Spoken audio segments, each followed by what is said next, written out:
बिस्मिल्लाहिर्रहमानिर्रहीम। अस्सलाम वालेकुम डियर स्टूडेंट्स, उम्मीद है आप सब खैर वाफियत से होगे। स्टूडेंट्स, आज की वीडियो के अंदर हम क्लास 6 जियोग्राफी की जो न्यू बुक आई है based on single national curriculum 2022 की जो नई बुक आई है जो कि 2023 के अंदर शाया हुई है, उसका chapter number 1 structure of earth and types of rock को स्टार्ट करने जा रहे हैं। तो एक्सरसाइज की तरफ आए तो हमारे पास एमसीक्यूज हमें सबसे पहले मिलेंगे।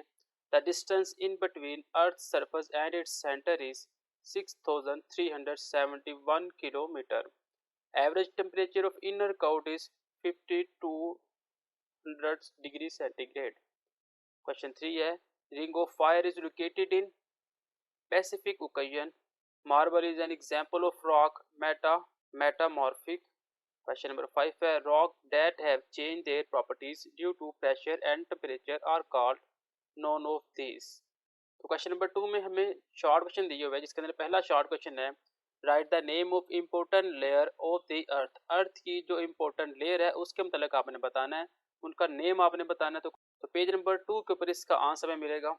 शॉर्ट क्वेश्चन नंबर 1 का आंसर है स्ट्रक्चर ऑफ अर्थ। अर्थ की जो लेयर है उसके अंदर पहली है क्रस्ट, दूसरी है मेंटल और थर्ड है कोर। ये तीन इसकी लेयर है, लेकिन कोर की फर्दर दो टाइप है, इनर कोर और आउटर कोर। जो क्वेश्चन नंबर 1 है उसके अंदर जो तीन नाम लिखे हैं आपने, क्रस्ट, कोर एंड मेंटल, ये तीन आपने नाम लिखे हैं जो कि क्वेश्चन नंबर 1 का आंसर होगा।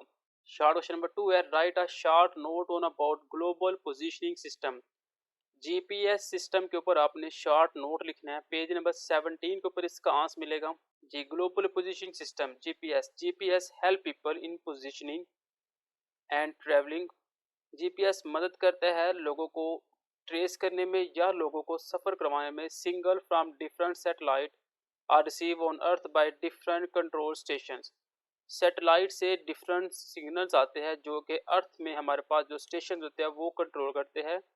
The user receive that information through a device. User जो है वो तमाम इंफॉर्मेशन एक डिवाइस में रिसीव करते हैं। जीपी हैज़ बहुत revolution in the field of communication.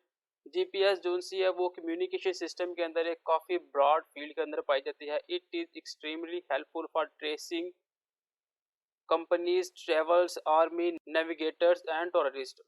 GPS system ये हेल्प करता है ट्रेस करने में, ट्रेवल्स करने में, आर्मी के पास या टूरिस्ट के पास ये बहुत ही हेल्प करने वाली डिवाइस है। शॉर्ट नंबर 3 है, enlist the name of major tectonic plates in the world. Tectonic plate के जो मेजर नेम है उनके मतलब आपने बताना है। पेज नंबर 3 के ऊपर आपको इसका आंसर मिलेगा। तो आंसर है टेक्टोनिक प्लेट्स, जिसके अंदर हमारे पास आंसर पाए जाते हैं Pacific plates, north American plates, Indo Australian plate, African plate, south American plate, Antarctic plate और रशियन प्लेट। 7 प्लेट है, आप इसमें से कोई से भी 5 नाम लिख दे तो आपका जो क्वेश्चन है वो कंप्लीट हो जाता है। जो क्वेश्चन नंबर 4 है, English the name of commonly found rock इन पाकिस्तान। पाकिस्तान के अंदर जो कॉमनली रॉक पाए जाते हैं आपने उनके नाम बताने हैं। जैसे रॉक फाउंड इन पाकिस्तान जो पाकिस्तान के अंदर पाए जाते हैं उनका नाम पहले है सॉल्ट, दूसरा है लाइमस्टोन, तीसरा है कोल, 4 है सैंडस्टोन और 5 है मार्बल। शॉर्ट नंबर 5 है, differentiate between extractive igneous rocks and instructive igneous rock. Page number 8 के ऊपर इसका आंसर में मिलेगा। ये तो आंसर है instructive igneous rocks. Instructive igneous rock are formed by solidification of magma in deck beneath Earth's surface. For example, gabbro, diorite and dolomite are some example of the ancient igneous rocks. Extractive igneous rocks are formed by solidification of lava at the Earth's surface. For example, basalt and obsidian and are its best example. Short number 6 है, write the characteristics of sedimentary rocks. Sedimentary rocks की characteristics आपने बतानी है। Page number 11 के ऊपर आपको इसका answer मिलेगा। आंसर है characteristics of sedimentary rocks. The outer surface of the earth is form mostly of sedimentary rocks. जो अर्थ की ऊपर वाली सतह होती है वो अक्सर सेडिमेंट्री रॉक्स ही होती है। These rocks are identified easily because of their layer form. ये जो लेयर है ये इजीली पहचानी जा सकती है। These rocks are mostly used in construction work. ये जो रॉक है ये ज़्यादातर कंस्ट्रक्शन के काम में इस्तेमाल होती है। Fossils of animals and plants are found in these rocks. जानवरों का गोबर और प्लांट्स पौधों में ये ज़्यादातर पाए जाते हैं। These rocks are comparatively soft and absorb water. ये क्या होते हैं, ये सॉफ्ट होती है और पानी को जज़ब करने की सलाहियत रखती है। जितने मेरे पास शॉर्ट क्वेश्चन थे, अब हम लॉन्ग क्वेश्चन की तरफ आते हैं। तो हमारे पास पहले डिटेल क्वेश्चन है, how minerals are important for the economy of any country. Page number 15 के ऊपर इसका आंसर मिलेगा। आंसर है minerals. Metallic and non-metallic minerals are important source of income for any country. Gold, copper, iron ore, silver, lead, zinc, and manganese etc. have vital economic importance. All of these minerals are originated in different type of rock. Metal और non metal material जो है वो किसी भी मुल्क में एक अहम किरदार अदा करते हैं, जैसे कि गोल्ड, कॉपर, आयरन वगैरह वगैरह। ये वाइटल रोल अदा करते हैं किसी भी मुल्क की इकोनॉमिक सिचुएशन पे। ये जितने भी मिनरल्स होते हैं ये ऑर्गेनाइज होते हैं डिफरेंट रॉक्स के अंदर, डिफरेंट पत्थरों के अंदर, रॉक्स के अंदर ये मिनरल पाए जाते हैं।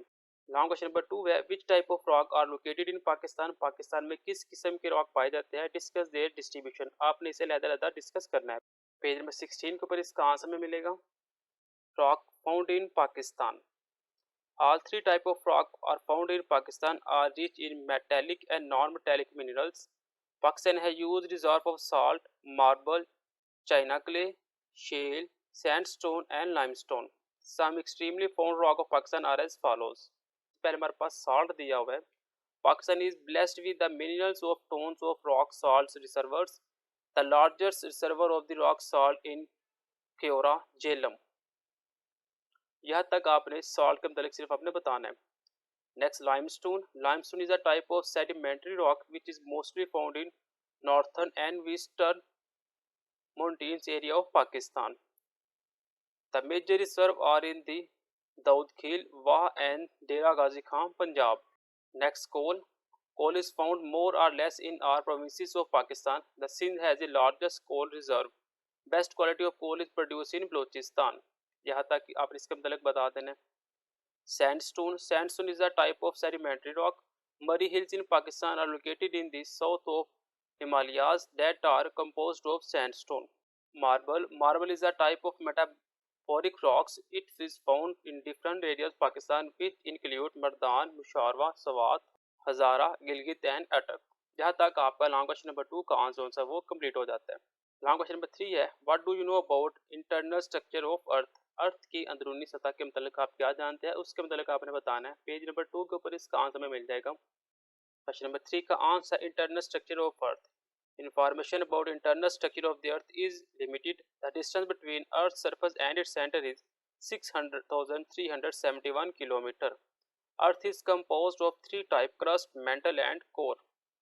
Outermost part of the earth at which oceans and continents exist is known as earth crust. Its depth varies from about 16 km to 40 km due to uneven distribution of physical features on the earth. It is further divided into two main parts: continental crust and oceanic crust. Next, mantle. The central layer of the earth after earth crust is mantle. Its depth is around 2900 km. Upper part of the mantle is molten from where the lower mantle is solid. The temperature of upper mantle is about 2000 centigrade while the temperature of lower is about 3000 centigrade. Core.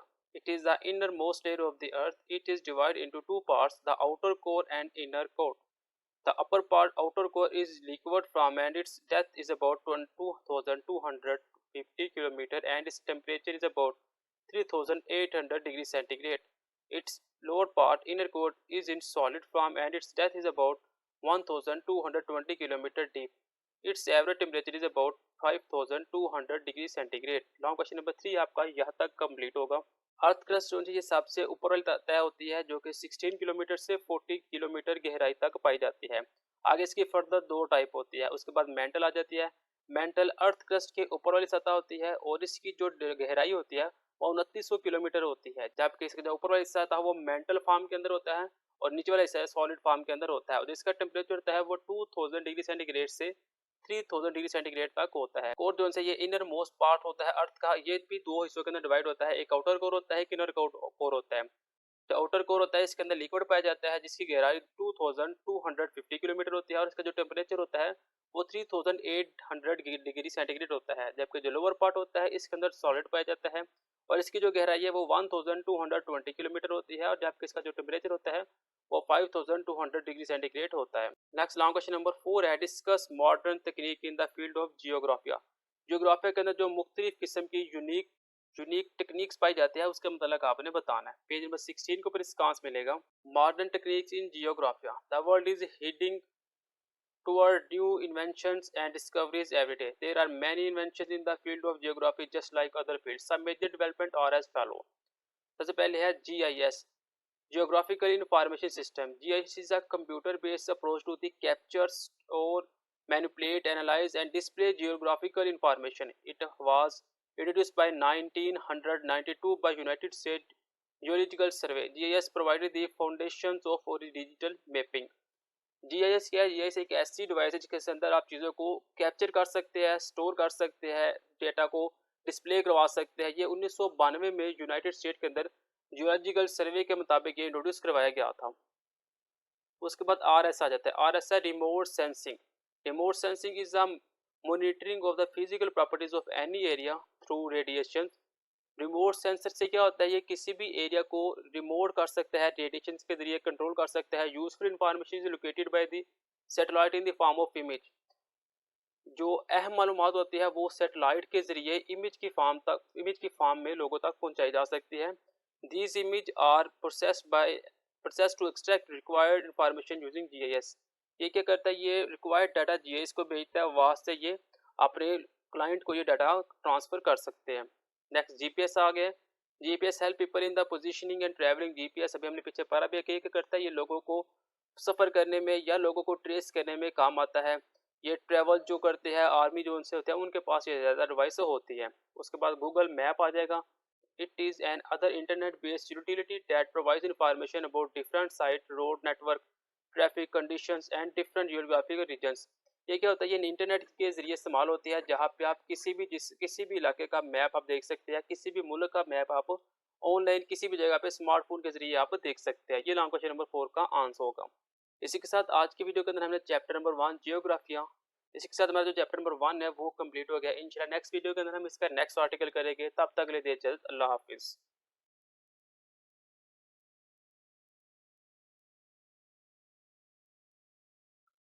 बिस्मिल्लाहिर्रहमानिर्रहीम। अस्सलाम वालेकुम dear students, उम्मीद है आप सब खैर वाफियत होंगे। Students आज की वीडियो के अंदर हम क्लास 6 हिस्ट्री की जो न्यू बुक आई है उसका chapter number 2 mountains, plates and valleys को स्टार्ट करने जा रहे हैं। आज की वीडियो के अंदर हम इसके शॉर्ट क्वेश्चन और लॉन्ग क्वेश्चन को डिटेल के साथ देखेंगे। सबसे पहले हमें एक्सरसाइज मिलेगी। एक्सरसाइज के अंदर पहला क्वेश्चन है, Rockies are located in North America. Point 2 है, the highest mountain range in the blue is Himalayas. Third है, the highest mountain peak in the world, Mount Everest. Next है, K2 is also known as Gordon Austin. 5 है, Rift Valley is formed in which type of mountain block? Rivers form which type of valley V shape? और next question number 2 के अंदर short question आ जाएगा। तो पहला short question है, define mountain. Page number 21 के ऊपर इसका आंसर मिलेगा। आंसर है, a land mass on earth surface with rocky, uneven, sloppy and evaluated surface is known as mountain. एक ऐसा ही सरफेस जहाँ पे पत्थर भी पाए जाए, स्लॉपी स्लिपी जगह भी हो, सरफेस भी हो, स्लॉपी जगह भी हो, इवेल्युएटेड सरफेस भी हो, इसे हम माउंटेन कहेंगे। शॉर्ट नंबर 2 है, what are different type of mountains in the world. Page 22 और 23 के ऊपर इसका आंसर मिलेगा।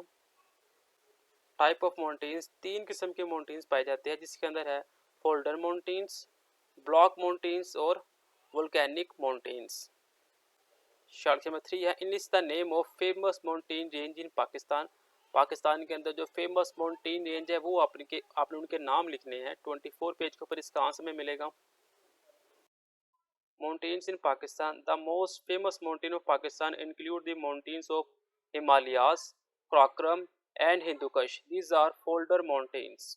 शॉर्ट नंबर 4 है, what is rift valley, write its example. 23 page के ऊपर ही इसका आंसर मिलेगा।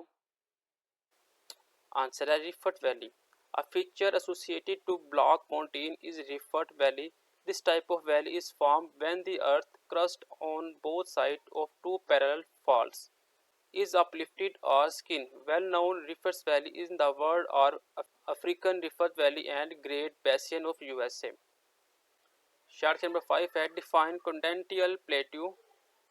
Answer है continental plateau. These are plateaus uplifted from land on oceans due to internal movement of the earth.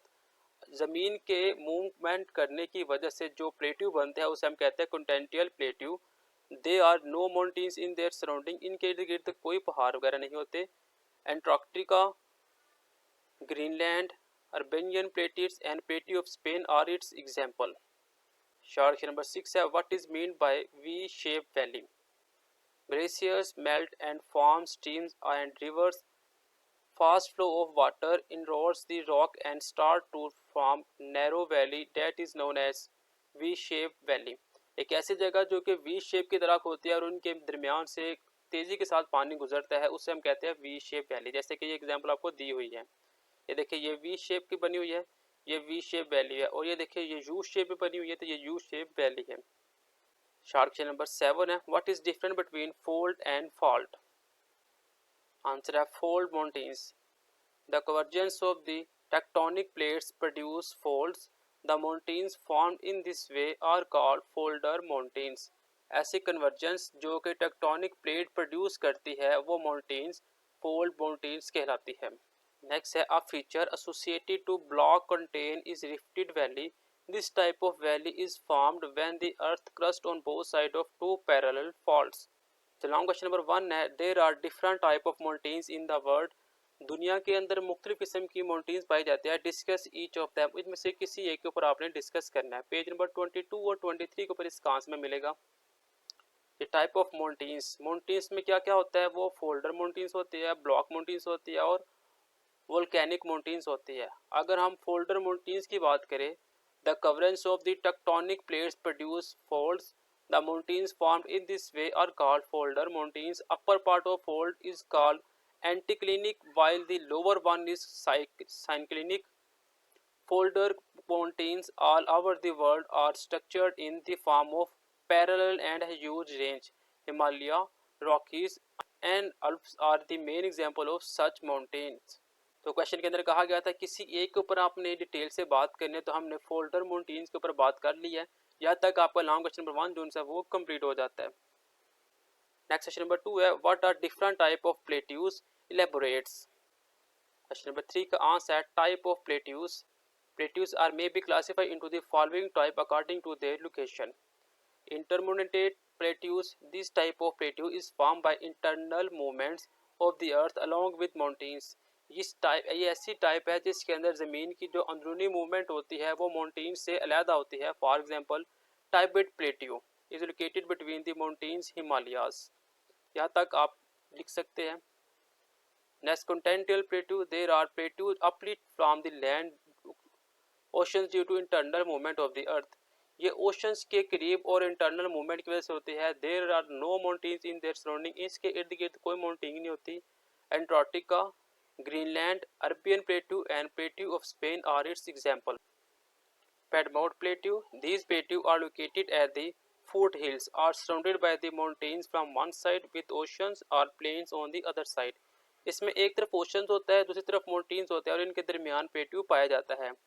Patagonia Plateau, South Africa in Piedmont of Andes and Potowar Plateau in Piedmontans of the Himalaya are some of the example of Piedmontese Plateau.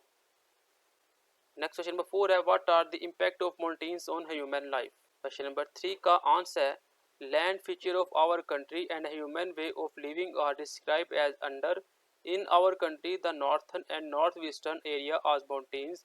There is a large difference in temperature between the plains areas and mountains area. हमारे मुल्क पाकिस्तान के अंदर north western में और northern में mountains पाई जाती है और वहाँ का जो टेम्परेचर होता है वो भी मुख्तलिफ होता है. Some areas remain covered with snow at the whole year. कुछ इलाकों में सारा साल स्नो की वजह से एरिया कवर होता है. The profession of people of these areas are handicrafts and farming.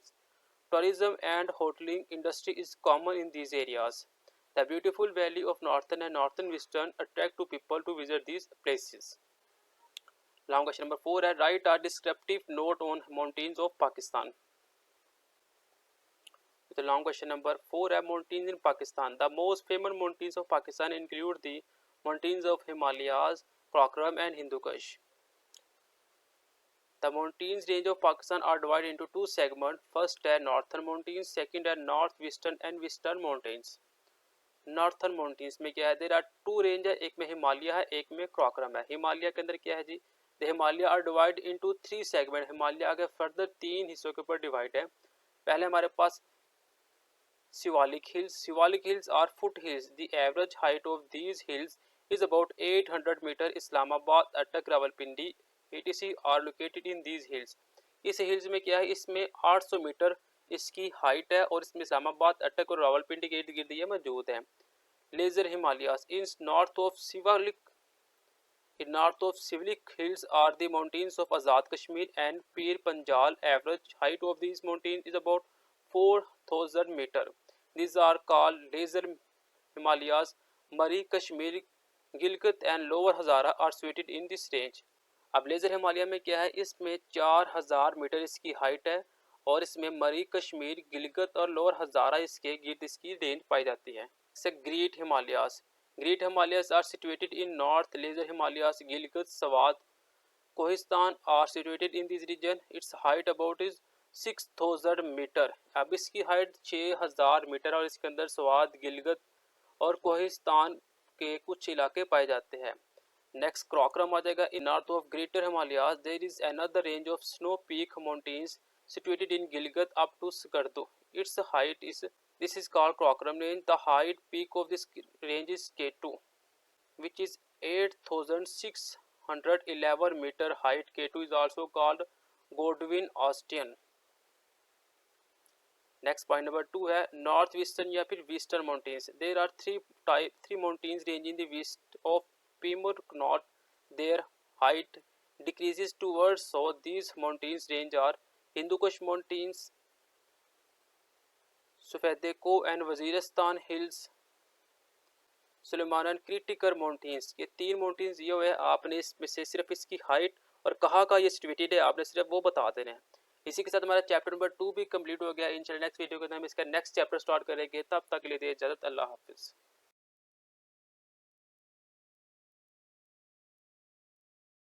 बिस्मिल्लाहिर्रहमानिर्रहीम। अस्सलाम वालेकुम डियर स्टूडेंट्स, उम्मीद है सब खैरियत से होंगे। स्टूडेंट्स आज वीडियो के अंदर हम क्लासिक हिस्ट्री चैप्टर नंबर 3 को स्टार्ट करने जा रहे हैं। चैप्टर नंबर 3 हमारे पास climate region of the world. सबसे पहले हमारे पास एमसीक्यूज है। एमसीक्यू नंबर 1 है Sahara desert is located in climate region of tropical. Option number B इसका आंसर। नेक्स्ट है profession of the people living in the tropical area is animal herding. Option number C इसका आंसर है। Third है monsoon winds blow in which region temperate. Option number C इसका आंसर है। फोर है famous animal of the popular climate region is reindeer. Option number B इसका आंसर है। People living in the northern Canada was are known as Eskimos. Option number C इसका आंसर है। नेक्स्ट है land and sea breeze blow in coastal areas. Option number C इसका भी answer है। शॉर्ट क्वेश्चन की तरफ आए तो शॉर्ट क्वेश्चन नंबर 1 है define weather and climate. Page number 33 के ऊपर इसका आंसर मिलेगा। ये तो आंसर है short term atmosphere coordination of temperature, rainfall, air pressure and amount of humidity at a particular place and time is known as weather. इस खास वक्त के लिए ये खास जगह पर बारिश का बरसना, हवा का प्रेशर, ये क्या कहलाता है, ये वेदर कहलाता है। While long term condition of all season and weather is called the climate. लेकिन एक लंबे अर्से तक एक ही मौसम रहना ये क्लाइमेट कहलाता है। ऑप्शन नंबर 2 है define climate reason. Climate reason का मतलब आपने बताना है। पेज नंबर 35 के ऊपर इसका आंसर मिल जाएगा। तो आंसर है अ क्लाइमेट रीजन इज रफली demarcated by lines of latitude into which the earth can be divided on the basis of climate. Next question number 3 है write the name of different climate region of the world. दुनिया के अंदर जो different climate reason है आपने उनके सिर्फ नाम बताने हैं। ये तो आंसर है इक्विलेटरल क्लाइमेट रीजन, एक ये नाम है आप लिखना है। नेक्स्ट है ट्रॉपिकल क्लाइमेट रीजन, दूसरा नाम है। और थर्ड है टेम्परेट क्लाइमेट रीजन। ये लास्ट वन 4 है, पोलर क्लाइमेट रीजन। ये 4 नाम है रीजन के जो आपने लिखने हैं। शॉर्ट क्वेश्चन नंबर 5 है, define equatorial climate reason. 35 page को इसका आंसर मिलेगा हमें। ये तो answer equatorial climate reason, it is located in between 5 degree north and 5 degree south of equator. ये 5 डिग्री नॉर्थ और 5 डिग्री साउथ के दरमियान में वाक़ है। वेयर वेदर रिमेन्स हॉट, यहाँ पे हमेशा जो मौसम है वो गर्म रहता है। And humid for the whole year. Evergreen forest are found here. Indonesia, Malaysia, southern Sri Lanka, Congo Valley, coast of the Guyana and Eastern Africa countries and Amazon Valley are part of this region। इसके अंदर ये मुख्तलिफ किस्म के जो reason है वो पाए जाते हैं। आपने इसमें कम से कम 3 नाम लिखे, आपने आगे ETC लिख देना है, यानी कि आपने इंडोनेशिया, मलेशिया, साउथर्न श्रीलंका लिख के आगे ETC लिख देना है। नेक्स्ट क्वेश्चन नंबर 5 है, what do you know about vegetarian in polar climate region. जी तो आंसर है polar climate region. This region is located at both sides of equator as well as 60 degree and to 90 degree and in northern hemisphere and from 60 degrees south to 90 degrees south in southern hemisphere. It consists of coastal areas of Arctic, northern oceans, Siberia, northern Russia, northern Norway, Sweden, Finland, etc. are in this region। ये तमाम इसके reason के अंदर आते हैं। जो polar climate reason है ये 60 डिग्री नॉर्थ से 90 डिग्री नॉर्थ के दरमियान पाया जाता है और 60 डिग्री साउथ से 90 डिग्री साउथ के दरमियान ये पाया जाता है। तो लॉन्ग क्वेश्चन नंबर 1 है, explain about whether and climate. आपने वेदर और क्लाइमेट का मतलब बताना है और डिस्क्राइब करना है factor affecting the climate of any place, और इसके फैक्टर आपने बताने हैं जो कि क्लाइमेट को इफेक्ट करते हैं। पेज नंबर 33 से इसका आंसर स्टार्ट होगा। तो लॉन्ग क्वेश्चन नंबर 1 है, shorter term atmospheric condition of temperature से स्टार्ट होगा। इसके अंदर rainfall, air pressure and amount of humidity at a particular place and its time is known as weather. ये वेदर की definition आ जाएगी। Why long term condition of this season and weather is called the climate, और ये climate की definition आ जाएगी। Next आपने इसके आगे करना है, climate is actually average of weather for a longer period of time. This duration may be 25 से 35 ईयर और even more and weather is a short time change in atmosphere condition. अभी शॉर्ट क्वेश्चन में भी हमने ये देखा जो weather zone है वो ये होता है कि वो एक ही दिन के अंदर कभी गर्मी होगी कभी सर्दी होगी, कुछ वक्त के लिए यही काम चलता रहता है, इसे हम कहते हैं वेदर। लेकिन क्लाइमेट वो होता है जो लंबे अरसे के साथ चलता है, यानी कि 6 माह गर्मी रहती है, 6 माह सर्दी रहती है, इसे हम क्लाइमेट कहते हैं। आगे इसके फैक्टर फैक्टिंग आपने लिखने हैं। फैक्टर में सबसे पहले लैटिट्यूड आ जाएगा। Sun rays vertically fall on equatorial triangles. क्या होता है जी, सन रेज जोन से होती है वो इक्वेटोरियल एरियाज के ऊपर आगे पड़ती है। So the distance from the equator directly influences the climate of the area. फिर क्या होता है, इससे जो रेज निकलती है वो डायरेक्ट इक्वेटर के ऊपर आके पड़ती है। The general climate near the equator is hot, जिसकी वजह से क्या होता है इक्वेटर हमेशा गर्म रहता है। उसके बाद distribution of land and water आ जाएगा। Earth surface is divide into water and land. जो अर्थ है वो 2 हिस्सों के ऊपर तकसीम है, एक पानी है और एक लैंड है। वाटर कवर 71%, पानी जो है वो 71% हिस्से के ऊपर मुश्तमिल है। And cover 29 areas of the world, और जबकि लैंड जो है वो 29% एरिया को कवर करता है। यहाँ तक आपने इसको करना है। नेक्स्ट हमारे पास आ जाएगा ocean currents. Ocean currents flow from the cooler to hotter areas and hotter to cooler areas. ये जो सा ये ठंडे से गर्म हिस्से में और गर्म से ठंडे हिस्से की तरफ ये बहता है। When ever warm current reach cooled areas, it increase the temperature of that area. For example, warm current of northern Atlantic oceans. Similarly, colder currents decrease the temperature of hot areas. For example, Canary currents. Next wind आ जाएगी। Wind also blow from hotter to colder and colder to hotter areas that increase or decrease the temperature as it case with land and sea breeze and mountain and valley breeze। जो wind है ये भी ठंडे से गर्म हिस्से में और गर्म से ठंडे से एक तरफ बहती है, और ये इंक्रीज भी होती है और डिक्रीज भी होती है टेम्परेचर के हिसाब के मुताबिक। नेक्स्ट क्लाउड आ जाएगा। More cloud formation in any decreases the temperature. जो क्लाउड होता है वो किसी भी एरिया में जो टेम्परेचर से डिक्रीज कर देता है, because cloud reflect sun rays and allow very little sun rays to reach the earth surface. क्योंकि जो बादल होते हैं वो सूरज के सामने आ जाते हैं और उसकी बहुत ही कम शुआ जो है वो जमीन के ऊपर आती है। इससे क्या होता है, इससे मौसम जो है वो ठंडा होने लग जाता है। नेक्स्ट लास्ट में हमारे पास एल्टीट्यूड है। Earth gets heat from the sun and gets warm by the sun rays. Earth पे क्या पड़ती है, सूरज की शुआ पड़ती है और क्या होता है सन रेज निकलती है। उसके बाद नेक्स्ट लाइन अपने काट देनी है और नेक्स्ट हमारे पास आएगा टेम्परेचर कीप्स ऑन डिक्रीजिंग। किससे क्या होता है, टेम्परेचर डिक्रीज होता है with increase in valuation. Average 6.5 degree temperature decrease, 6.5 degree centigrade temperature increase होता है 1000 मिलियन यानी कि 1 किलोमीटर वैल्यूएशन के ऊपर। यहाँ तक लॉन्ग क्वेश्चन 1 जो है वो आपका कंप्लीट हो जाता है। नेक्स्ट लॉन्ग क्वेश्चन नंबर 2 है classify Pakistan into different climate reason and give brief description of each. आपने पाकिस्तान के जो मुख्तलिफ क्लाइमेट रीजन है आपने उसके मतलब डिटेल के साथ बताना है। जो 40 पेज से हमारा स्टार्ट होगा, climate region of Pakistan, the long term study of weather condition of any country और एरिया इज कॉल्ड क्लाइमेट। किसी भी मुल्क की वेदर के ऊपर मुकम्मल तौर पर या लंबे अरसे तक आपने जानकारी की उसे हम कहते हैं climate. The weather condition include temperature, air pressure, air and humidity etc। जबकि जो वेदर कंडीशन है वहाँ पे टेम्परेचर, हवा, पानी, ये सारा कुछ इसके ऊपर असरअंदाज होता है। Pakistan is divide into the following climate reason. Pakistan के अंदर मुख्तलिफ किस्म के क्लाइमेट रीजन होता है। एक है सब ट्रॉपिकल कॉन्टिनेंटल हाईलैंड, सब ट्रॉपिकल कॉन्टिनेंटल प्लेट्यू, सब ट्रॉपिकल कॉन्टिनेंटल लोलैंड्स और ट्रॉपिकल कोस्टल्स। आपने बारी बारी इसके ऊपर आपने एक्सप्लेन करना है। तो सबसे पहले हमारे पास है सब tropical continental highland. This climate reason include Pakistan northern mountain range, outer and central Himalayas. ये वो पाकिस्तान का नॉर्थर्न एरिया है जिसके अंदर अंदरूनी और सेंट्रल हिमालयाज के हिस्से आते हैं। नॉर्थ वेस्टर्न माउंटेन रेंज जहाँ पे चित्राल, स्वात और डेर etc आ जाता है। वेस्टर्न माउंटेन रेंज भी जाती है जिसके अंदर Waziristan, Zhob and Loralai and the mountain range of Balochistan. जबकि बलोचिस्तान की जो रेंज है उसके अंदर Quetta, Sarawan, central Makran and Jhalawan. Here is a winter is extremely cold and normally there is snowfall। यहाँ का जो मौसम है अमूमन ठंडा और वहाँ पे स्नोफॉल होती है। Summer season is quite cool while its spring season there is rainfall. Summer में क्या होता है, यहाँ पे सर्दी होती है और स्प्रिंग में यहाँ पे रेनफॉल होती है। यहाँ तक आपने इसको मुकम्मल करना है। नेक्स्ट आ जाएगा subtropical content plateau. This climate region includes most areas of Balochistan. इसके अंदर बलोचिस्तान के ज़्यादातर इलाके आ जाते हैं। Hot and dusty winds continuously blow there from May to mid September. यहाँ पे गर्म हवाएं चलती है मई से मिड सितंबर तक।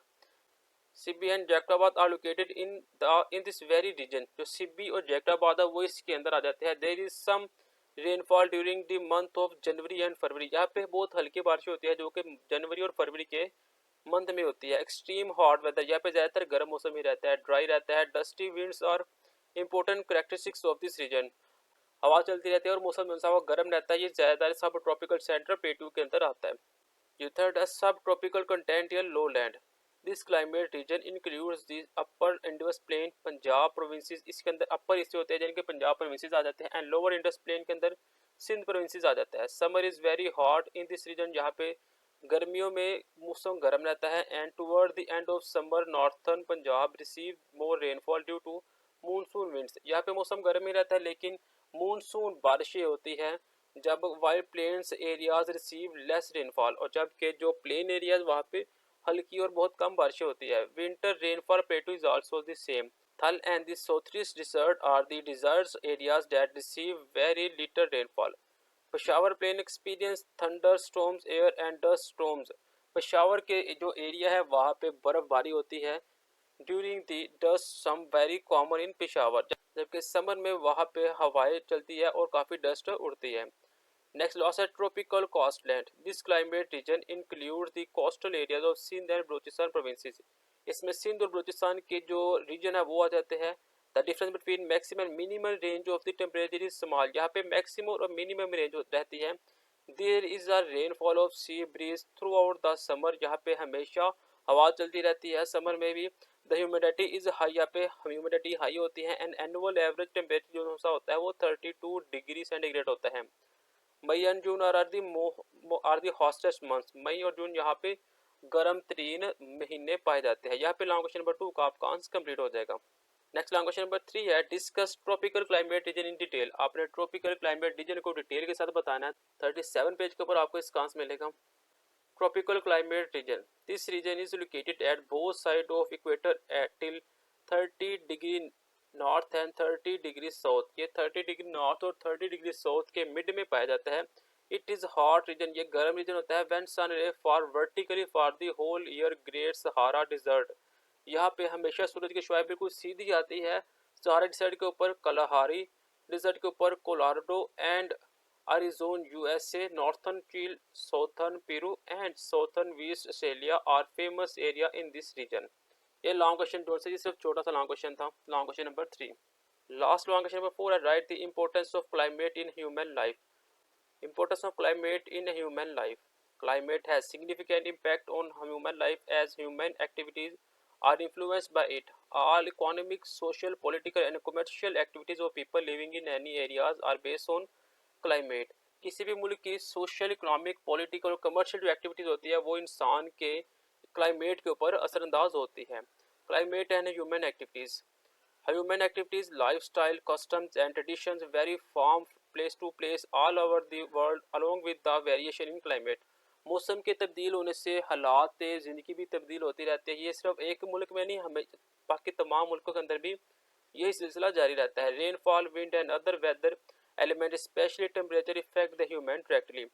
बारिशें, गर्मी, हवा ये सीधा सीधा इंसानी ज़िंदगी के ऊपर असरअंदाज होते हैं। Climate and animal. Animal are also effect by climate. Animal भी इससे असरअंदाज होते हैं। For example camel is an animal to desert, जैसे कि ऊँट है जो कि सहरा के अंदर रहता है। As it may survive without water of several days. अगर इसे ज़्यादा अरसे तक पानी ना मिले तो ये क्या होता है, ये इसके ऊपर सर्वाइव करने लग जाता है। नेक्स्ट है climate and agriculture. Temperature, humidity, rainfall and evaporation etc effect the agriculture at large scale. Temperature, humidity, rainfall ये भी एग्रीकल्चर के ऊपर बेसहारा असरअंदाज होते हैं। Climate directly affect crops distribution and per cycle yield in any of the region. अगर ज़्यादा बारिशें होगी तो फसलें ख़राब होगी। Hence cultivated in certain climate region. For example wheat is important crop in the temperature region while rice। जैसे कि मैंने पहले भी एग्जांपल दिया कि बेमौसम अगर बारिश होगी तो ये फसलों के ऊपर असरअंदाज होगी। तो इसका लॉन्ग क्वेश्चन नंबर 4 आपका यहाँ पे कंप्लीट हो जाता है। इसके साथ हमारे जो चैप्टर है वो भी कंप्लीट हो गया। इंशाल्लाह नेक्स्ट वीडियो के अंदर हम इसका नेक्स्ट चैप्टर स्टार्ट करेंगे। तब तक ले दिए इजाज़त, अल्लाह हाफिज़।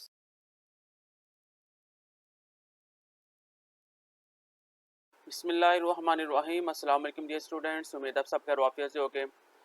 तो स्टूडेंट्स आज की वीडियो के अंदर हम class 6 geography unit number 5 natural disaster यानी कि कुदरती आफात के चैप्टर को स्टार्ट करने जा रहे हैं। इससे पहले चैप्टर नंबर 1 से चैप्टर नंबर 4 तक की वीडियो का लिंक आपको इसी वीडियो की डिस्क्रिप्शन में मिल जाएगा, आप उससे विजिट कर सकते हैं। तो चलते हैं आज की वीडियो की जानिब। तो अगर हम एक्सेस को देखें तो सबसे पहला क्वेश्चन है overflow of water from river is called. गुंजाइश से ज़्यादा पानी के बहाव को कहते हैं फ्लड यानी कि सैलाब। Result of absence of rainfall for a longer period of a time is known as। लंबे अरसे तक बारिशों के ना होने का नतीजा डैश होती है खुश्क साली यानी कि drought. World environment day is observed on. आलमी माहौलियाती दिन मनाया जाता है 5 जून को। Area of the country must be cover with forest. मुल्क का रकबा जंगलात से ढका हुआ है 25%। The most common natural disaster in Pakistan is. Pakistan में सबसे आम कुदरती आफात है फ्लड यानी कि सैलाब। A city was demolished due to earthquake in Balochistan in 1935। Balochistan में 1935 जल्जले से एक शहर मंदहमद हो गया था, वो है जी Quetta. Landsliding occurs mostly in. Landsliding ज़्यादातर होती है पहाड़ी इलाकों में यानी कि माउंटेन्स एरिया में। नेक्स्ट क्वेश्चन आंसर है, तो पहला क्वेश्चन है डिफाइन नेचुरल डिजास्टर। कुदरती आफात की तारीफ आपने करनी है। 59 पेज के ऊपर इसका आंसर मिलेगा। Answer any natural phenomena which may cause loose of life and property for man is called natural disaster. कोई भी फितरती मजहर जो इंसान के जानी माली नुकसान का बाइस हो उसे कुदरती आफात कहते हैं। क्वेश्चन नंबर 2 है right any 3 impact of drug. कुछ साली के कोई से 3 असरात आपने लिखने हैं। 62 पेज के ऊपर इसका आंसर मिल जाएगा। तो पहला है vegetation is dried due to loss of water content which is more vulnerable to forest fire. पानी की कमी की वजह से शजरकारी सूख जाती है जो जंगल की आग की लपेट में आ सकती है। Food crisis leads to health problem and casualties. खुराक का बहरान सेहत के मसाइल और हलाकतों का सबब बनता है। Economic loss due to droughts causes physiological impact like depression and anxiety. खुश्क साली की वजह से होने वाला माशी नुकसान नफ्सियाती अमराज का सबब बनता है, जिससे अफसरदगी और बेचैनी। नेक्स्ट क्वेश्चन नंबर 3 है, write the impact of natural disaster. कुदरती आफात के बुनियादी असरात आपने लिखने हैं। 63 पेज के ऊपर इसका आंसर मिल जाएगा। तो सबसे पहला है फूड सिक्योरिटी, यानी कि खुराक की कमी, डैमेज टू इंफ्रास्ट्रक्चर, बुनियादी ढांचे को नुकसान, और माइग्रेशन ऑफ पॉपुलेशन, आबादी की नकल मकानी। नेक्स्ट क्वेश्चन नंबर 4 है, how does global warming case natural disaster. Global warming कुदरती आफात का सबब कैसे बनती है। 65 पेज के ऊपर इसका आंसर मिलेगा। Answer, global warming negatively impact the natural environment by increasing the sea level, glacial melting, foods and drugs increase in global temperature, prevent of health problems among organisms, deforestation and frustration in the cycle of precipitation. Next question number 5 है, what is mean by natural disaster. तो ये question number 1 की तरह ही है, define natural disaster, यानी कि इसका answer 59 page पे था, तो इसका आंसर भी 59 पेज के ऊपर ही होगा। Any natural phenomena which is case lose of life property of man is called natural disaster। जो क्वेश्चन नंबर 1 का आंसर है वही क्वेश्चन नंबर 5 का आंसर है। नेक्स्ट क्वेश्चन नंबर 6 है, what is mean bye 3Rs, reduce, recycle and reuse. 3Rs, reduce, recycle, reuse से क्या मुराद है। 70 पेज के ऊपर इसका आंसर मिलेगा। 3Rs, reduce, recycle and reuse technique is the best way to preserve natural resource.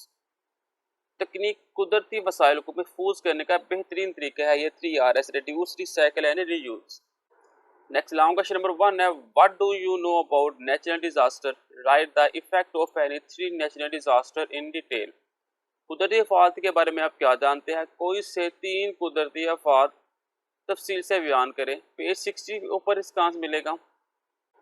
सबसे पहले इफेक्ट ऑफ फ्लड्स, यानी कि सैलाब के असरात। Floods are the most frequent type of natural disaster and occur when an overflow of water submerges land that is usually dry. Floods are often caused by the heavy rainfall, rapid snow melt, or a storm etc. सैलाब कुदरती आफात की सबसे ज़्यादा कसरत वाली किस्म है और ये इस वक्त होती है जब पानी का ज़्यादा बहाव इस ज़मीन को डुबो देता है जो अमूमन खुश्क होती है। सैलाब अक्सर शदीद बारिश, तेजी से बर्फ पिघलने वाले या फिर तूफान वगैरह की वजह से आते हैं। पहला पॉइंट है, flood cause damage the crops. जो सैलाब है वो फसलों को नुकसान पहुंचाते हैं। Floods cause great loss of lives and property, जानी और माली नुकसान होता है। The flood of 1947, 1988, 2010 and 2022 in different parts of Pakistan caused great loss of life, property and crops in many parts of the country, particularly in southern Punjab, Sindh, KPK, Balochistan, Azad, Jammu and Kashmir and in Gilgit-Baltistan। Pakistan के मुख्तलिफ इलाकों में 1947, 1988, 2010 और 2022 के सैलाब ने मुल्क के कई हिस्सों बिलखसूस जनूबी पंजाब, सिंध, KPK, बलूचिस्तान, आज़ाद जम्मू कश्मीर और गिलगित बल्तिस्तान में जानो माल का नुकसान और फसलों को बहुत नुकसान पहुंचाया था। नेक्स्ट है इफेक्ट ऑफ लैंडस्लाइडिंग। लैंडस्लाइडिंग के साथ होते हैं सडन और slow movement of soil layer under the influence of gravity is known as landslide. कशिश शक्ल के ज्यादा असर मिट्टी की तह की अचानक या सुस्त हरकत को लैंडस्लाइडिंग कहा जाता है। पहला जी, landsliding are common phenomena in mountains area which result in blocking of roads. पहाड़ी इलाकों में लैंडस्लाइडिंग एक आम वाक़या है जिसके नतीजे में सड़कें बंद हो जाती है। Landsliding damage the infrastructure like road, railway etc। Landsliding सड़कों, रेलवे वगैरह जैसे बुनियादी ढांचे को नुकसान पहुंचाती है। लैंडस्लाइडिंग में case loose of property and life. Landsliding से अमलाक और जान का नुकसान होता है। Earthquakes, shaking of earth crust due to seismic wave is known as earthquake. जल्जले, ऊंचाई लहरों की वजह से जमीन की परत के हिलने को जल्जला कहते हैं। Earthquake develop cracks in earth crust and the leads of lose of soil, crops and infrastructure. जल्जले से जमीन की परत में दरारें पड़ जाती है जो मिट्टी, फसलों और बुनियादी ढांचे को नुकसान पहुंचाती है। सेव अर्थक्वेक में केस थाउजेंड ऑफ हॉस्पिटलाइज्ड। शदीद जल्जले से हजारों हलाकतें हो सकती है। Dams may be cracked in result of earthquake which may leads to flood. ज़लज़ले के नतीजे में डैम टूट सकते हैं और जो सैलाब का बायस बन सकते हैं। नेक्स्ट सेकंड क्वेश्चन है, why are natural resource to be preserve, what measures can be taken for presentation of natural resource. कुदरती वसाइल को क्यों महफूज किया जाए, कुदरती वसाइल के तहफ़्फ़ुज़ के लिए क्या इक़दाम किए जा सकते हैं। पेज नंबर 70 के ऊपर इसका आंसर मिलेगा। Preservation of natural resource, the world is blessed by different natural resources, minerals, forest, water, wildlife and rich soil. दुनिया को मुख्तलिफ वसाइल से नवाजा गया है जिसमें मादनियात, जंगलात, पानी, जंगली हयाती और ज़रख़ेज़ मिट्टी शामिल है। All these resources have to manage in many ways to prevent future environment destruction and to maintain ecosystem and to minimize our consumption of natural resource. यानी मादनियात, जंगलात, पानी, जंगली हयात और ज़रख़ेज़ मिट्टी, इन तमाम वसाइल को माहौल की मज़ीद तबाही को रोकने और इकोसिस्टम को बरकरार रखने और कुदरती वसाइल के ज़्यादा से ज़्यादा इस्तेमाल को कम से कम करने के इंतज़ाम करना होगा। फॉलोइंग स्टेप जो उनसे है वो पहला स्टेप है जी 3RS reduce, recycle and reuse technique is the best way to preserve natural resource. 3RS reduce, recycle और रीयूज तकनीक इस्तेमाल करके कुदरती वसाइल से बचा जा सकता है। Construction of water reserves, dams with advance technique to preserve water for future. पानी की हिफाजत के लिए जदीद तरीकों के जरिए पानी के ज़खायर की तमीर, डैम करना ताकि मुस्तकबिल में पानी की हिफाजत की जा सके। Switch to the other renewable energy resource, solar energy, wind energy और बायोगैसेस। दूसरे काबिल तजदीद तवानाई के जरिए इस्तेमाल किए जाए जैसे शमसी तवानाई, हवाई तवानाई और बायोगैस वगैरह। Plastic bottle, tins, waste papers and other items may be recycled to get some other output. Plastic की बोतलें, रद्दी के कागजात और दीगर अशया से कुछ हासिल करने के लिए रिसाइकिल किया जा सके। Irrigation system should be improve by using modern irrigation तकनीक। आपाशी के निज़ाम को जदीद तरीकों की इस्तेमाल करके बेहतर किया जाए। Awareness campaign must to be run among people against illegal hunting, wastage of water, deforestation and environmental pollution. गैर कानूनी शिकार, पानी के ज़िया, जंगलात की कुटाई और माहौल आलूदगी के खिलाफ अवाम में आगाही की मुहिम चलाई जाए। वाटर रिसाइकिल प्लांट्स में be installed for presentation of water. पानी के तहफ़्फ़ुज़ के लिए वाटर साइकिल प्लांट्स लगाए जा सकते हैं। नेक्स्ट थर्ड क्वेश्चन है, which type of human activities are responsible natural disaster. कुदरती आफात के लिए कौन सी सरगर्मियाँ जिम्मेदार है। 67 पेज के ऊपर इसका आंसर मिलेगा। Human activity and natural disaster. Human being are perform different activities on the earth, agriculture, deforestation, urbanization and mining etc। इंसानी सरगर्मियाँ ज़मीन पर मुख्तलिफ सरगर्मियाँ अंजाम दे रहे हैं यानी ज़राअत, जंगलात की कटाई, शहरों की आबादी और कान करनी वगैरह। All such human activities case natural disaster directly और इनडायरेक्टली। ऐसी तमाम इंसानी सरगर्मियाँ बराह रास्त या बिलवासा कुदरती आफात का सबब बनती है। डिफॉरेस्टेशन, जंगलात की कटाई। For an ideal climate condition 25% of the country areas must be covered with forest as per international standards। बैनुल-अक़वामी मयार के मुताबिक 25% रकबा जंगलात से ढका हुआ है। Majority of the countries do not meet the international standard. ज़्यादातर ममालिक इसमें बैनुल-अक़वामी मेयार पर पूरा नहीं उतरते। Unfortunately even current forest covered is being demolished gradually. बदकिस्मती से मौजूदा जंगलात का अहाता बतदरीज मंदहम कम हो रहा है। Human being cut the tree of agriculture, housing societies and other factors. इंसान दरख्तों को ज़राअत, हाउसिंग सोसाइटीज और दीगर अवाम के लिए काटते हैं। Forest protect top soil and absorb water. जंगलात ऊपर की मिट्टी की तह की हिफाजत करता है और पानी को जज़ब करता है। Disappearance of forest is more vulnerable for flood. जंगलात के खात्मे से सैलाब आ सकते हैं। Deforestation leads to be environmental pollution as well. जंगलात के कटाव से माहौलियाती आलूदगी भी होती है। अर्बनाइजेशन, शहरों की आबादकारियाँ। Increase in population of an urban area is called urbanisation. शहरों की आबादियों में इजाफा शहरों की आबादकारी कहलाता है।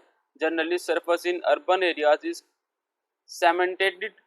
आमतौर शहरों में सतह को सीमेंट किया जा गया है। Such material do not absorb water, therefore rainfall water standard and flow instead of being absorbed, which case urban flooding. इस तरह के मवाद पानी को जज़ब नहीं करते, इसलिए बारिश का पानी खड़ा रहता है जो जज़ब होने की बजाय बहता रहता है और सैलाब का बाइस बनता है। नेक्स्ट जो आंसर है वो आपने एक से काट देना है। नेक्स्ट है construction of dam. A huge water reserve in dam put extreme pressure on the earth crust may cause earthquakes. डैमों की तमीर। डैम में पानी का बहुत बड़ा जखीरा जमीन की परत पर इंतहाई दबाव डालता है जो जलजले का असबाब बनता है। Dam fail due to earthquake may cause flooding. जलजले की वजह से डैम टूटने से सैलाब आ सकते हैं। Mining change landscape permanently. कान कनी जमीन खदोखाल को मुश्किल तौर पर तब्दील करती है। Extraction of miners through means weaken the rocks. कानों के जरिए से मदनियात का खराज चट्टानों को कमजोर कर देता है। It may case landsliding in which huge boulders come downward along the slope. Same situation merge when यह लैंडस्लाइडिंग का सबब बनती है जिसमें बड़े बड़े पत्थर ढलवानों के साथ नीचे की तरफ आते हैं। Same situation merge when mines are collapse. इसी बारूदी सरिंगों के दबाव होने से सूरत हाल बिगड़ती है। ये क्वेश्चन जो है इसके अंदर आपके पास पोल्यूशन और एग्रीकल्चर भी आएगा, तो आपने कम से कम 4 पॉइंट आपने करने हैं, तो हमारे वहाँ तक 4 पॉइंट कंप्लीट हो जाते हैं। नेक्स्ट अगर आपने करने तो आप कर सकते हैं, अदरवाइज आपका क्वेश्चन यहाँ पे कंप्लीट होता है। नेक्स्ट लास्ट क्वेश्चन है जी, global warming is causing increase in frequency and magnitude of natural disaster, how will you justify its statement. Global warming कुदरती आफात की तादाद और शिद्दत में इजाफे का सबब बनती है। आप इस बयान का जवाब कैसे देंगे, 66 पेज के ऊपर इसका आंसर मिलेगा। Impact of global warming. Global warming negatively impact the natural environment by increasing the sea level, glacial melting, food and drugs. Increase in global temperature prevents of the health problems among organisms, deforestation and fluctuation in the cycle of precipitation. Global warming समंदर की सतह के बढ़ने, बर्फ पिघलने, सैलाब और खुशहाली, आलमी दर्जा हरारत में इजाफा, जानदारों के दरमियान सेहत के मसाइल का फैलाव, जंगलात की कटाई और बारिश के चक्कर में उतार चढ़ाव के जरिए कुदरती माहौल पर मनफी असर डालते हैं। Increase in temperature of the earth atmosphere is called global warming. जमीन के माहौल में दर्जा हरारत में इजाफे को ग्लोबल वार्मिंग कहते हैं। It cause by the increasing in greenhouse gas, carbon dioxide, water vapours and methane. ये ग्रीन हाउस गैसेस में इजाफा यानी कार्बन डाइऑक्साइड, पानी के बुखारात और मीथेन में इजाफा की वजह से होता है। Relation of global warming with different disaster is follows. Global warming का मुख्तलिफ आफात के साथ ताल्लुक दर्ज है। फ्लड्स यानी कि सैलाब। Global warming is heading toward an increase rate of force due to melting of glaciers and abundant rainfall. Example है Pakistan current flood 2022। Global warming glaciers के पिघलने और ज्यादा बारिश की वजह से सैलाब की बढ़ती हुई शरह की तरफ बढ़ रही है। मिसाल के तौर पर पाकिस्तान का हालिया सैलाब 2022 सुनामी यानी कि tsunami. Continental glaciers Antarctica, Greenland and Siberia etc are suppose to melt soon. बरआज़मी ग्लेशियर्स में एंटार्क्टिका, ग्रीनलैंड और साइबेरिया वगैरह जल्द पिघलने वाले हैं। The phenomena will increase sea level. यह रुझान समंदर की सतह में इजाफा करेगा। अर्थक्वेक और volcanism inside the sea will result in several threats of tsunami. इसी तरह समंदर के अंदर जलजला या आतिशबाज से सुनामी के शदीद खतरे का अंदेशा होगा। साइक्लोन्स यानी कि तूफान। Global warming result in increase temperature on equator and on several cold at poles. Different in air pressure will cause heavy cyclones. Global warming के नतीजे में फतेह सवा पर दर्जा हरारत में इजाफा और कुतुबैन पर शदीद सर्दी होती है। हवा के दबाव में फर्क तूफान का सबब बनेगा। Dragons, water land, lakes and rivers are drying with increase in temperature. दर्जा हरारत में इजाफे के साथ वेटलैंड, झीलें और दरिया खुश्क हो रहे हैं। Water security in any area case drugs. किसी भी इलाके में पानी की कमी खुशहाली का सबब बनते हैं। Therefore global warming is casing drugs in different part of the अर्थ। इसलिए ग्लोबल वार्मिंग जमीन के मुख्तलिफ हिस्सों में खुशहाली का सबब बन रही है। Heat waves and forest fire. गर्मी की लहरें और जंगल की आग। Drugs evaporate water content from plants, so vegetation cover became drier. Heat wave during drought season may lead to forest and bushfires. खुश्कसाली पौधों से पानी के मवाद को बुखारात बना देती है, तो पौधों का अहाता खुश्क हो सकता है। खुश्कसाली के मौसम में गर्मी की लहर जंगल और झाड़ियों को आग लगा सकती है। तो ये तो मेरे पास एक्सरसाइज के आंसर क्वेश्चन है। नेक्स्ट हमारे पास क्रिटिकल थिंकिंग क्वेश्चन है। तो ये टोटल 4 क्वेश्चन है, तो बारी बारी हम इन क्वेश्चन को भी देख लेते हैं। Class 6 geography chapter number 5 critical thinking question. पहला क्वेश्चन है, why developing countries are most effected by the natural disaster. तरक्की पजीर ममालिक कुदरती आफात में सबसे ज़्यादा क्यों मुतासर होते हैं? Answer, developing countries are more vulnerable to natural disaster became people live in area at high risk from the natural disaster। तरक्की पजीर ममालिक कुदरती आफात से ज़्यादा खतरे में हैं क्योंकि लोग कुदरती आफात से ज़्यादा खतरे वाले इलाके में रहते हैं। Unstable urban areas, the houses are poorly built and can be easily damaged in event of disaster। Countries are not occupied with early warming system। मसलन गैर महफूज शहरी इलाके मकानात नाकस्तमीर किए गए हैं और किसी आफत की सूरत में आसानी से नुकसान पहुंच सकता है। ये ममालिक कबल अज़ वक्त वार्मिंग सिस्टम से लेस नहीं है। सेकंड है, explore the impact of the rising temperature on our environment. हमारे माहौल पर दर्जा हरारत के बढ़ने से असरात बयान करना चाहिए। Global warming negatively impact the natural environment by increasing the sea level, glaciers melting, floods and droughts, floods and droughts, increasing in global temperature, prevalence of the health problems among organisms, deforestation and fluctuation in the cycle of precipitation। Global warming समंदर की सतह के बढ़ने, बर्फ पिघलने, सैलाब, खुश्कसाली, आलमी दर्जा हरारत में इजाफा, जानदारों के दरमियान सेहत के मसाइल, जंगलात का कटाव और बारिश के चक्कर में उतार चढ़ाव के जरिए कुदरती माहौल पर मनफी असर डालते हैं। नेक्स्ट क्वेश्चन है जी, why flood are occurring frequently in Pakistan. Pakistan में अक्सर सैलाब क्यों आते हैं?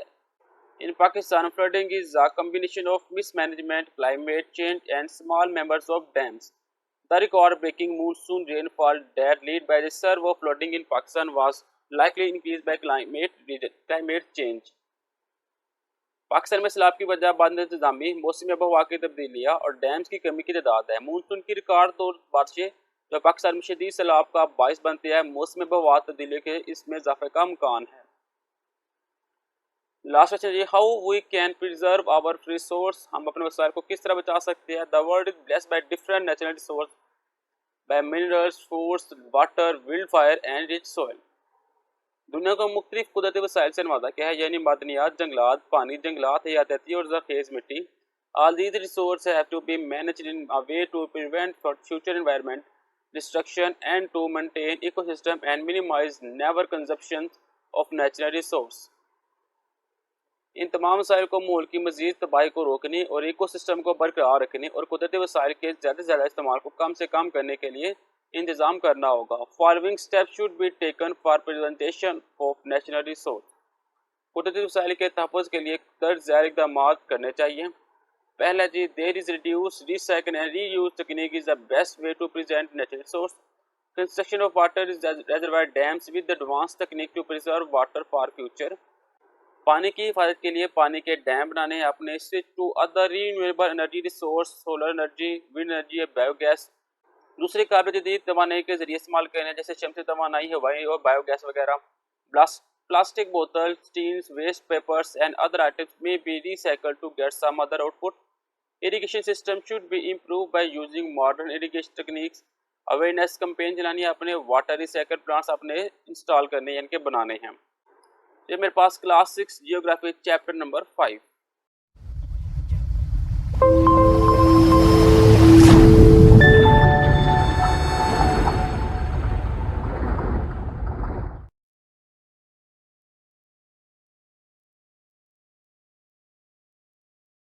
बिस्मिल्लाहिर्रहमानिर्रहीम। अस्सलाम वालेकुम ये स्टूडेंट्स, आज की वीडियो के अंदर हम class 6 geography unit number 6 changing earth and human activity को स्टार्ट करने जा रहे हैं। बदलती हुई जिंदगी और इंसानी सरगर्मियाँ।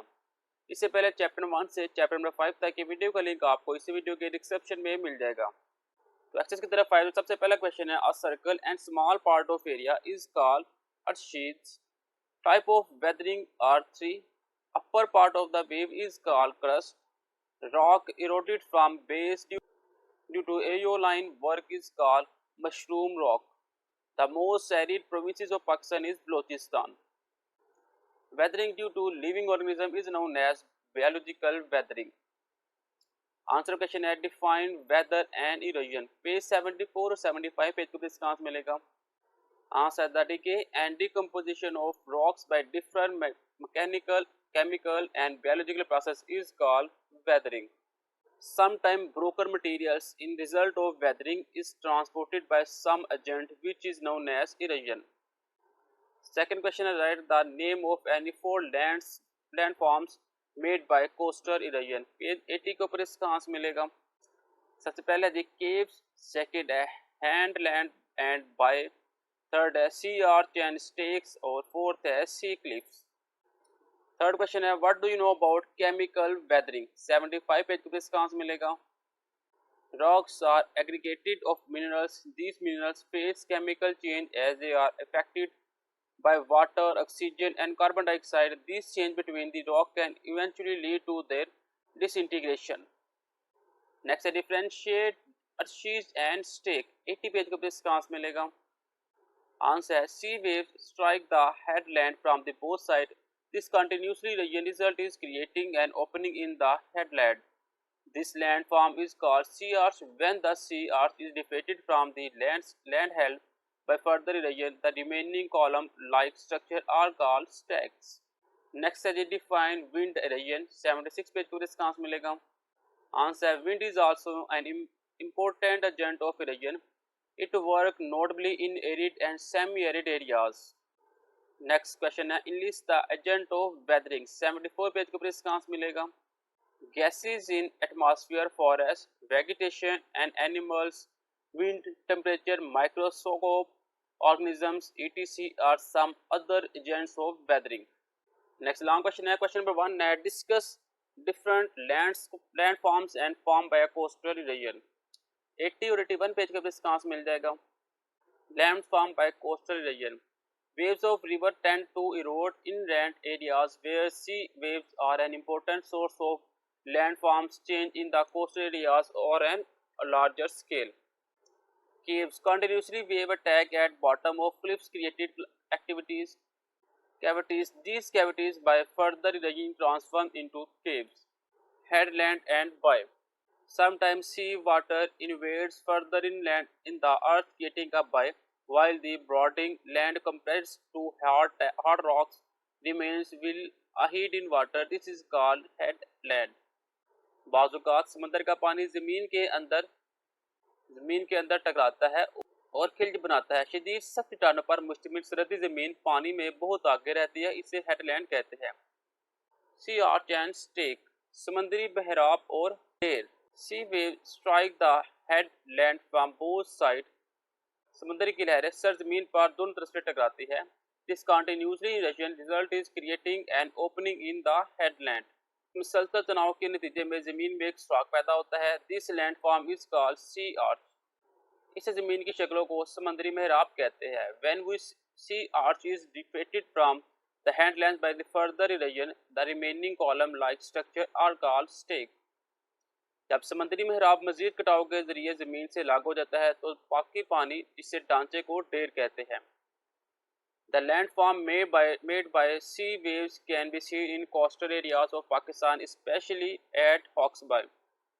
समुद्री लहरों से बनी ज़मीनी शक्ल पाकिस्तान के सारे इलाकों में खास तौर पर साक्स पर देखी जा सकती है। सी क्लिफ्स, समुद्री चट्टानें और mountains coast seaweed slopes are exposed due to wave attack. पहाड़ी सहालों पर समुद्री ढलान नहरों के हमले की वजह से सामने आती है।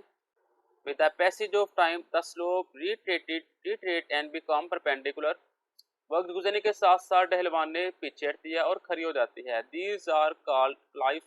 The rate of retreat depend upon the nature of the rock. Beach, Sahil, materials carried by sea water is deposited on land surface along the coastal with forms of beach. समंदरी पानी के जरिए ले जाने वाला मवाद साहिलों के साथ ज़मीन की सतह पर जम जाता है।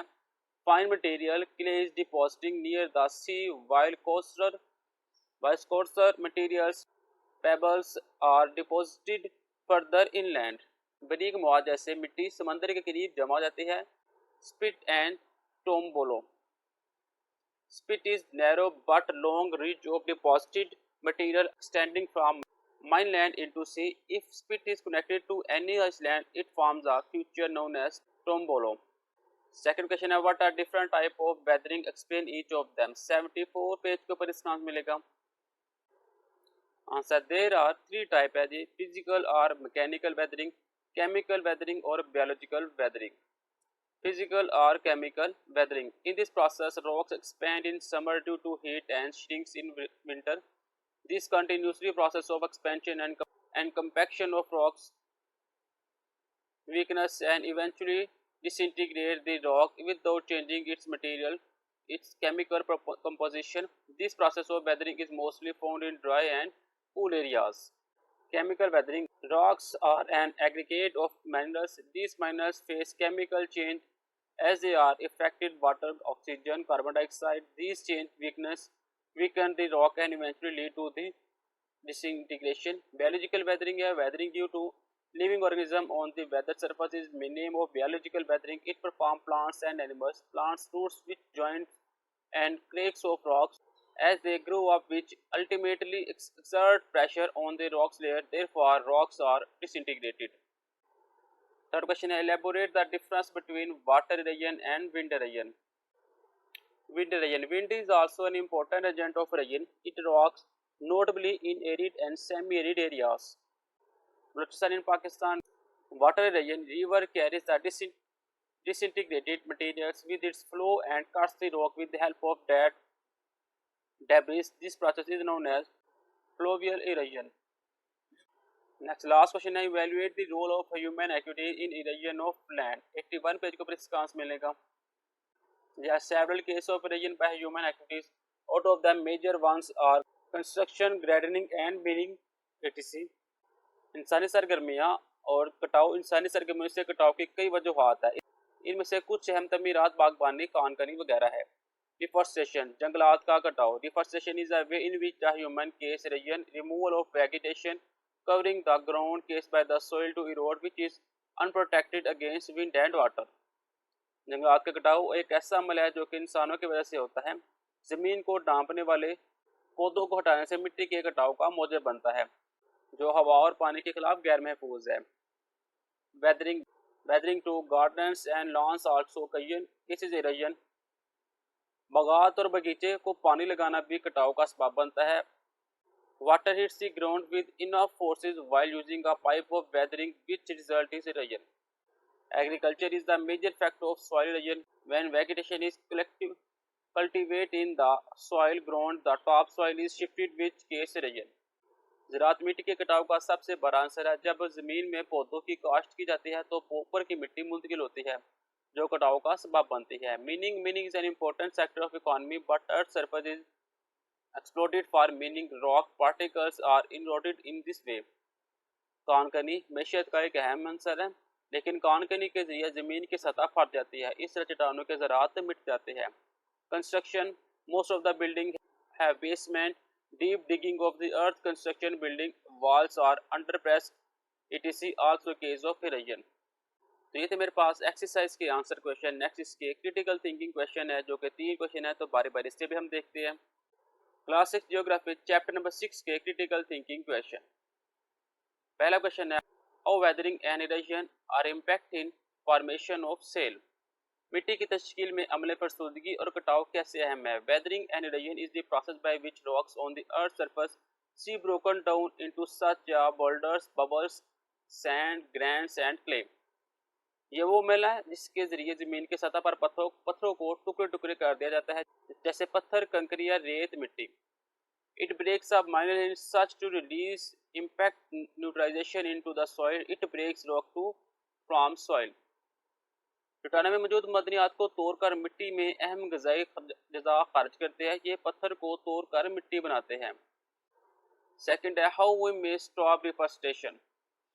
हम जंगलात की कटाई को कैसे रोक सकते हैं. पहले जी strong administrative and legislation should be practised. मजबूत इंतजामिया कानून साजी पर अमल करें. There should be the reducing in use of wood related products. लकड़ी से मुतल्लिका मसनूआत के इस्तेमाल में कमी होनी चाहिए. We must find alternate energy source.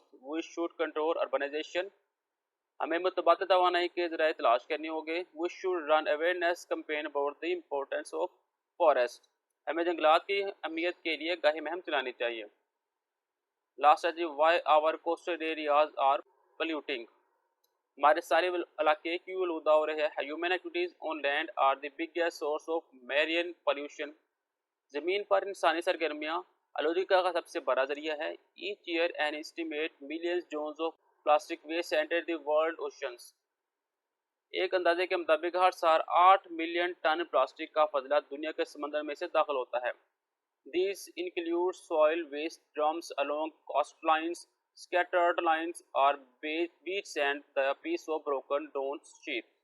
इनमें साली पट्टियों के साथ फेंका जाने वाला ठोस फजला, सालों पर बिखरा हुआ कूड़ा और टूटे हुए जहाज के टुकड़े शामिल है। ये है मेरे पास क्लास 6 जियोग्राफी चैप्टर नंबर 6।